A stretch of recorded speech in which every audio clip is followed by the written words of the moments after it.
to my sister as an inheritance, so I didn't think I could do anything. He laughed and said I was mistaken, that he himself had drafted our parents' will and that I was the owner of the house. Anna had only inherited a country house in another state and a portion of the money. He wasn't practicing law anymore, but he recommended a friend and said I should urgently consult with him. Talking to him, he confirmed that I was the sole owner of the house and helped me start the process of reclaiming it. Meanwhile, Anna and Carlos continued to spend money on renovations, unaware of what was about to happen until they were summoned to court. When the day of the hearing finally arrived, I presented all the evidence to the judge. After reviewing the documents, the judge ruled in my favor since, in addition to government records, the family lawyer also had a copy of the will, and I was officially the owner of the house. Anna tried to argue, but I was prepared. The judge said he could issue an eviction order whenever I wanted, and I demanded that they leave immediately.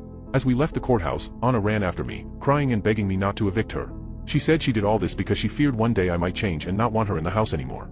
She said they had nowhere to go, were out of money because they spent it all on renovations, and even offered to pay rent, anything to stay there.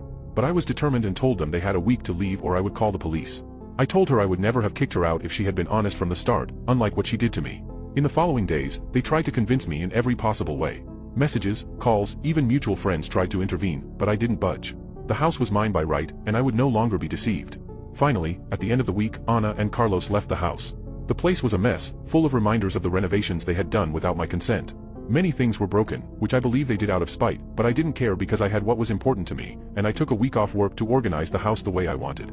During this time, Anna tried to reconcile several times. She sent me messages, trying to explain, saying Carlos had manipulated her and that she never meant to hurt me. Even with a broken heart, I knew I couldn't trust her again, and for all I know, this could be another lie.